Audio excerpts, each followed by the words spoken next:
시간이 되었습니다. 명절 연휴 가운데서도 이렇게 함께 기도하며 함께 나가시는 여러분 모두를 주님으로 축복합니다. 우리 화면에 있는 기도 제목들을 보시면서 함께 기도하며 새벽 기도를 시작하도록 하겠습니다.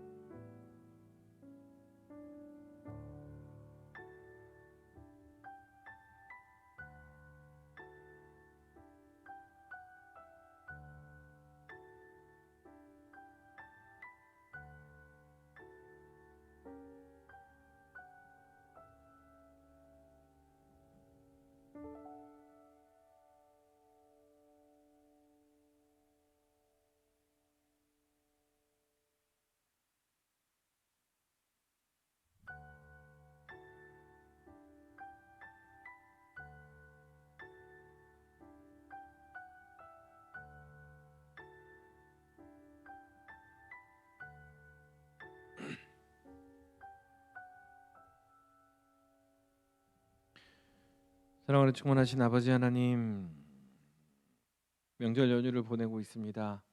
하나님, 이 시간 하루한 순간순간을 하나님께서 허락하신 귀한 시간이 오니 어떠한 모습에 있든지 간에 감사함으로, 어떤 상황에 있든지 간에 기뻐함으로 보낼 수 있도록 인도하여 주시옵소서.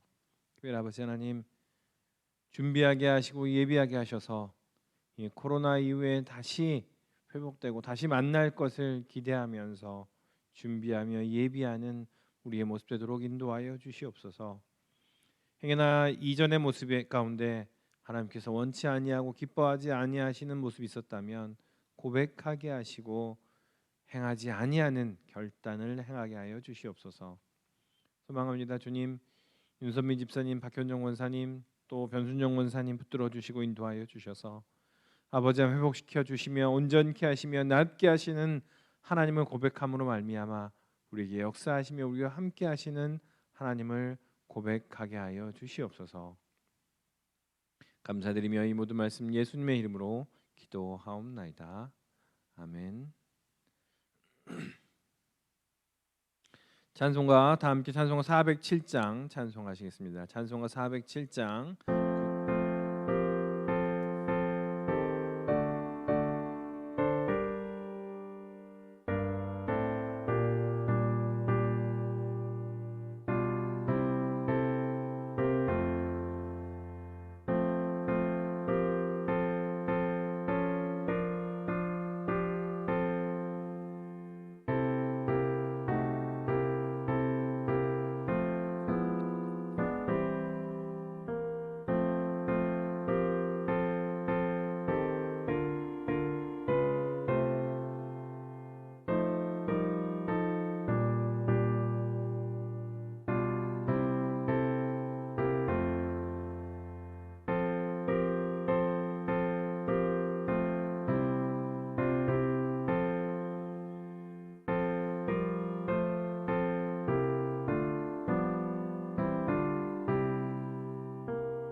이 새벽에 하나님께서 우리에게 주신 말씀은 예레미야 40장 7절에서 16절까지의 말씀입니다. 예레미야 40장 7절에서 16절까지 말씀을 제가 봉독하여 올리겠습니다. 들에 있는 모든 지휘관과 그 부하들이 바벨론의 왕이 아이감의 아들 그다랴에게 그 땅을 맡기고 남녀와 유아와 바벨론으로 잡혀가지 아니한 빈민을 그에게 위임하였다 함을 듣고 그들 곧 느다냐의 아들 이스마엘과 가레아의 아들 두 아들 요하난과 요나단과 단후멧의 아들 스라야와 느도바 사람 에베의 아들들과 마아가 사람의 아들 여사냐와 그들의 사람들이 미스바로 가서 그다랴에게 이르니 사반의 손자 아이감의 아들 그다랴가 그들과 그들의 사람들에게 맹세하여 이르되 너희는 갈대아 사람을 섬기기를 두려워하지 말고 이 땅에 살면서 바벨론의 왕을 섬기라. 그리하면 너희에게 유익하리라. 보라 나는 미스바에 살면서 우리에게로 오는 갈대아 사람을 섬기리니 너희는 포도주와 여름 과일과 기름을 모아 그릇에 저장하고 너희가 얻은 성읍들에 살라 하니라. 모압과 암몬 자손 중과 에돔과 모든 지방에 있는 유다 사람들도 바벨론의 왕이 유다의 사람을 남겨둔 것과 사반의 손자 아이감의 아들 그다랴를 그들을 위하여 세웠담을 듣고 그 모든 유다 사람이 쫓겨났던 각처에서 돌아와 유다 땅 미스바에 사는 그다랴에게 이르러 포도주와 여름 과일을 심히 많이 모으니라. 가레아의 아들 요하난과 들에 있는 모든 군 지휘관들이 미스바에 사는 그다랴에게 이르러 그에게 이르되 암몬 자손의 왕 바알리스가 내 생명을 뺏으려 하여 느다냐의 아들 이스마엘을 보낸 줄 내가 아느냐 하되 아이감의 아들 그다랴가 믿지 아니한지라. 가레아의 아들 요하난이 미스바에서 그다랴에게 비밀이 말하여 이르되 청하노니 내가 가서 사람이 모르게 느다냐의 아들 이스마엘을 죽이게 하라. 어찌하여 그가 내 생명을 빼앗게 하여 내게 모인 모든 유다 사람들을 흩어지게 하며 유다의 남은 자로 멸망을 당하게 하랴 하니라. 그러나 아이감의 아들 그다랴가 가레아의 아들 요하난에게 이르되 내가 이 일을 행하지 말 것이니라.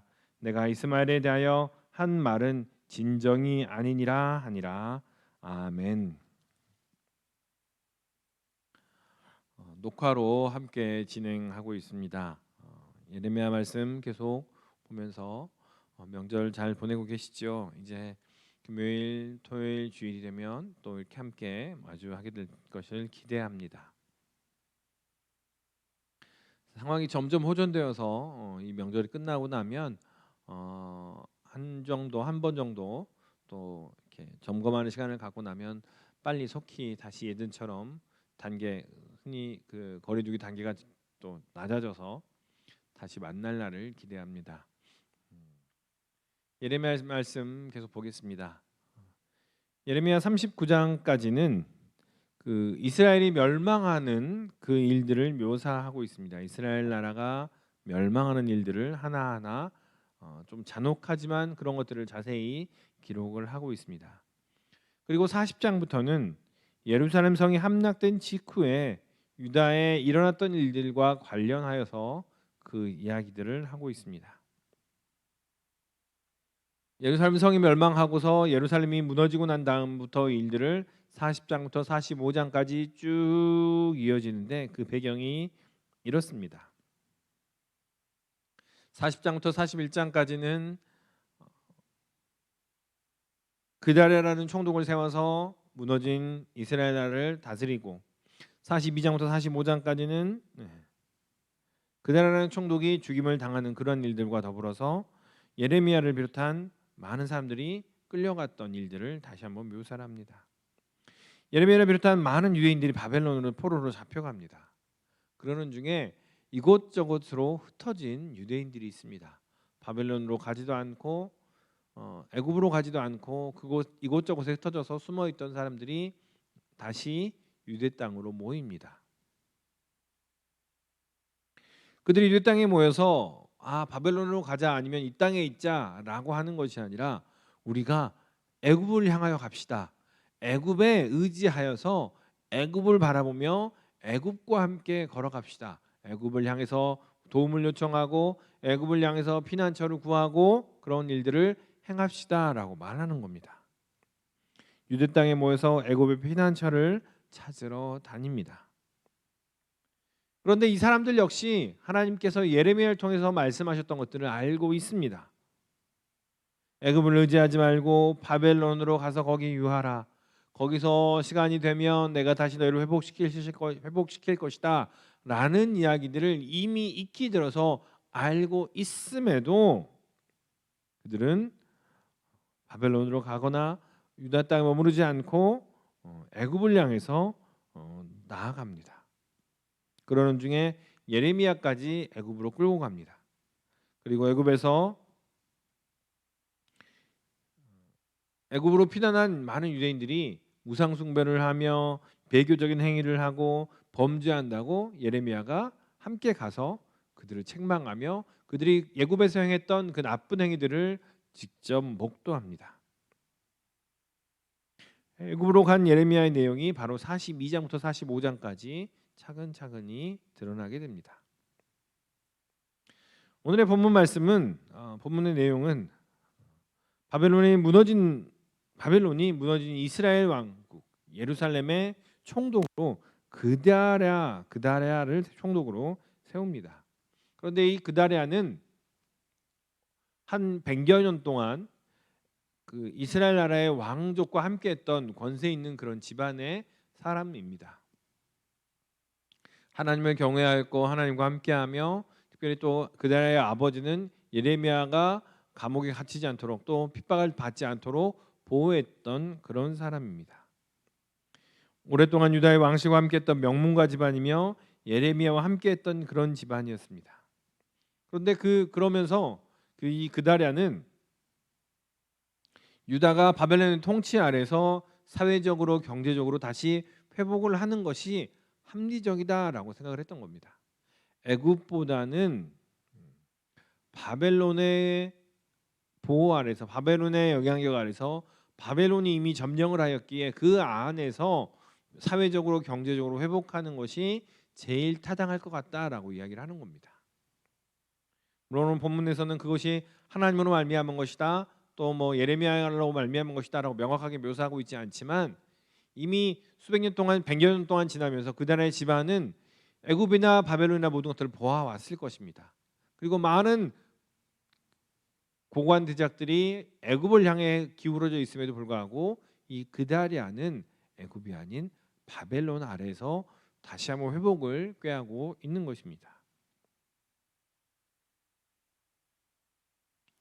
그래서 그는 이렇게 이야기합니다. 너희는 갈대아 사람 섬기기를 두려워하지 말고 이 땅에 살면서 바벨론의 왕을 섬기라. 그리하면 너희에게 유익하리라. 이 사람이 보았기에도 이미 그것이 바벨론을 섬기는 것이 충분히 합리적이고 유익하다라고 이야기를 하고 있는 겁니다. 그런데 여전히 그에 동의하지 않는 애굽을 향해서 나아가야 됩니다라는 무리들이 있었습니다. 애굽을 의지해야 합니다라고 여전히 이야기하는 그런 무리들이 있었습니다. 그런데 그들이 이 그다랴를 암살하려 합니다. 14절의 말씀입니다. 암몬 자손의 왕 바알리스가 내 생명을 빼앗으려 하여 느다냐의 아들 이스마엘을 보낸 줄을 네가 아느냐라고 측근히 이야기를 해주는 것입니다. 그런데 이 그다랴는 마음이 좋아서인지 그 말을 그러지 않을 거야. 여기 남겨진 사람이 얼마나 연약하고 힘든 사람들인데 이 사람들을 위해서라도 나를 총독으로 세웠으니 그들을 온전케 하지 않겠느냐라고 이야기를 하는 겁니다. 우리가 하나님의 뜻에 또 우리의 삶을 맡기고 그 뜻대로 살아가는 것이 때로는 상식적으로 보이지 않을 때도 있고 그것이 많은 사람에게 또 어떤 사람들에게는 위협이 되어서 우리를 역으로 위협할 때도 있습니다. 하나님의 뜻대로 살아간다는 것이 모든 것이 순적하거나 모든 것이 순탄하게 이루어지지만은 않는다라는 것입니다. 이 시대의 상황은 분명히 바벨론 아래에서 머무는 것이 효과적으로 보였습니다.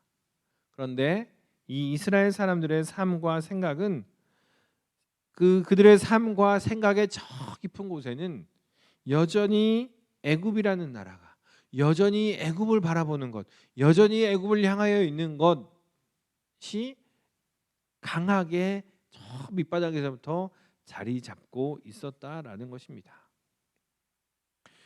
애굽에 대한 생각은 얼마나 강했던지 바벨론에 머무는 것이 하나님의 뜻이라고 아무리 이야기하고 반복적으로 이야기하고 강하게 이야기해도 애굽이 우리의 우방이다, 애굽이 우리를 지켜줄 것이다 라는 생각을 지을 수는 없었다라는 것입니다. 여러분은 어떠십니까? 여러분에게 애굽은 어떤 의미입니까? 여러분은 애굽이 있으십니까? 이렇게 말씀을 드리면 아유, 저는 애굽이 없어요. 저는 그냥 온전히 그냥 하나님만. 어찌 보면 이것이 더 위험할 수도 있습니다. 우리에게도 애굽이 있습니다. 각 사람에게 마음 깊이 품고 있는 애굽이 있는 거죠. 에이, 저에게는 없어요, 나는 애굽이 없어요 라고 말하는 것이 더 위험합니다. 그래요, 저에게도 애굽이 있어요, 하나님의 뜻이라고 이야기를 계속하지만 나에게도 내가 알지 못한 채 여전히 의지하고 바라보며 끌려가는 그러한 애굽이 나에게도 있습니다 라고 인정하는 것이 먼저는 가장 중요합니다. 여전히 애굽을 바라보며 여전히 애굽을 생각하며 여전히 그 가치관으로 살아가는 내 생각과 내 가치관과 내 경험이 내 속 저 깊은 곳에 있더라고요 라고 고백하는 것이 중요합니다. 사실 아시잖아요. 뭐 젊은 청년 때에야 그것들이 불쑥불쑥 올라오는 것들이 무엇인지 알지 못할지라도 신앙생활을 오랫동안 해오고 기도 생활을 오랫동안 해오면 해오신 우리 믿음의 식구들은 아마 충분히 아실 것입니다. 내가 무엇을 의지하고 있고 무엇을 지탱하고 있고 내가 무엇을 자랑하고 있는지. 우리는 이 예레미야서를 통해서 여러 차례 보고 있습니다. 애굽이란 나라에 딱 꽂혀가지고 애굽만을 바라보니 하나님의 말씀도 들리지 않고 선지자의 행동도 보이지 않고 그리고 총독 그다랴까지도 죽이려 하는 그러한 사람들이 여전히 그 가운데 있다라는 것을 오늘 예레미야서를 통해서 계속 보고 있습니다. 하나에 꽂히니까, 애굽이란 하나의 나라에 꽂히니까, 애굽이라는 것에 꽂히니까 여호와 하나님도 보이지 않고 여호와 하나님의 말씀도 들리지 않고 선지자가 그 앞에서 그렇게 독특한 행동, 특이한 행동들을 했음에도 불구하고 전혀 보이지 않고 심지어 애굽의 유대 땅에 남아 있는 내 동족을 위한 그다랴 총독까지도 죽이려 하는 그러한 무서운 일들을 행하는 사람으로 변해가 버렸다라는 것입니다. 우리의 삶에 애굽이라는 나라가, 애굽이 어떻게 들어와 있는지, 어떠한 모습으로 들어와 있고 그것이 어떠한 모습으로 우리에게 영향을 미치고 있는지 한번 점검해 보시기를 바랍니다. 나의 삶의 경험이 다른 사람의 경험보다 뛰어나다 여겨서 혹시나 내가 주장하는 자세만을 가지고 있지는 않으십니까? 나의 연수가 다른 사람보다 많아서 그들의 말조차 들으려 하지 않고 계시지는 않으십니까? 내가 다른 사람보다 많이 배워서 그들의 말하는 것을 뭉개버리지는 않고 계십니까? 혹시 하나님의 말씀, 하나님의 뜻은 어떠하십니까? 이상하게 그 부분은 내가 하나님께 순종이 안 되더라고요. 이상하게 내가 그 부분만큼은 하나님의 말씀에 알고는 있는데 안 되더라고요 라고 하는 그 부분은 도대체 무엇이며 어떠한 연고로 그것에 순종하지 않게 되십니까? 오늘 예레미야서를 통한 그다랴의 이야기를 들으시기를 소망합니다. 그다랴는 남겨진 남녀와 유아와 빈민을 위해서 위임받은 사람입니다. 그냥 여유 있고 풍족하고 여기 살아도 괜찮은 사람들 위해서 위임받은 사람이 아니라 남겨진, 여기도 가지 못하고 저기도 가지 못한 채 그냥 동떨어져 남겨진 남녀와 유아와 빈민을 위해서 위임받은 사람입니다. 그들을 보호하고 그들을 돌아보며 그들을 회복시키라고 위임받은 사람입니다. 그가 그들을 위해 바벨론을 섬기십시다 라고 이야기를 하고 있습니다. 그런데 이 애굽에 꽂혀 있는 이 사람은 내 동족, 내 유아와 내 자녀와 빈민들은 보이지도 않고 그들을 위한 그다랴를 죽이려고 하는 사람들이 바로 바벨론, 애굽에 꽂혀 있는 사람들인 것입니다. 오늘 하루를 보내시면서 하나님께서 하나님의 사람들, 또 힘들어하는 이들, 연약한 이들, 심지어 우리를 핍박하는 이들을 위해서라도 하라고 하시는 하나님의 음성을 들으시기를 바랍니다. 자, 이 일이 너에게 탐탁치 않지. 네가 일을 한다면 즐겁지는 않겠지. 하지만 그것이 저 연약한 이들, 믿음 없는 이들, 심지어 너를 핍박하지만 내가 그들을 향한 계획이 있어. 그러니 너는 불편하겠지만, 너는 탐탁지 않겠지만 내 말에 순종해 라는 그 하나님의 음성을 들으시기를 바랍니다. 그것이 믿음에 나가 있는, 또 믿음을 먼저 가진 우리들이 행해야 할 모습이라는 것입니다. 그것이 우리를 불편하게 할지라도, 그것이 우리를 너무나 어색하게 하고 온전치 못하게, 우리가 어떻게 꼭 그렇게 해야만 하나라는 생각이 들지라도 그것을 통하여 남겨진 이들이, 유아와 또 빈민들이 회복될 것이기에 하나님의 말씀으로, 하나님의 이름으로 그 모든 것에 순종하시는 우리 믿음의 식구들이 되시기를 주님의 이름으로 축원합니다. 기도하겠습니다. 사랑하는 충만하신 아버지 하나님, 내 생각과 내 고집이 있습니다. 아니요, 저는 고집이 없어요 라고 할 정도의 고집이 있습니다. 나도 알지 못한 채, 또는 그냥 그것이 익숙해져 버려서, 너무나 익숙해져 버려서 고집도 아닌 것처럼 여겨지는 것들이 있습니다. 아버지 하나님, 우리를 새롭게 하시고 인도하여 주셔서 이 코로나로 인하여 이전의 모습들을 새롭게 하신 것처럼, 이 코로나 바이러스로 인해서 굳어진 우리의 모습, 완악해진 우리의 모습, 습관처럼 되어버린 우리의 모습을 새롭게 하신 것처럼, 아버지 하나님, 우리의 마음 깊은 곳에 자리 잡고 있는 애굽을 떨쳐버리고 애굽을 던져버리고 오직 주님께서 말씀하시는 대로 순종하며 순복하며 나아가는 우리의 모습 되도록 인도하여 주시옵소서. 감사드리며 이 모든 말씀 예수님의 이름으로 기도하옵나이다. 아멘. 하늘에 계신 우리 아버지, 아버지 이름을 거룩하게 하시며 아버지의 나라가 오게 하시며 아버지의 뜻이 하늘에서와 같이 땅에서도 이루어지게 하소서. 오늘 우리에게 일용할 양식을 주시고 우리가 우리에게 잘못한 사람을 용서하여 준 것 같이 우리 죄를 용서하여 주시고 우리를 시험에 빠지지 않게 하시고 악에서 구하소서. 나라와 권능과 영광이 영원히 아버지의 것입니다. 아멘.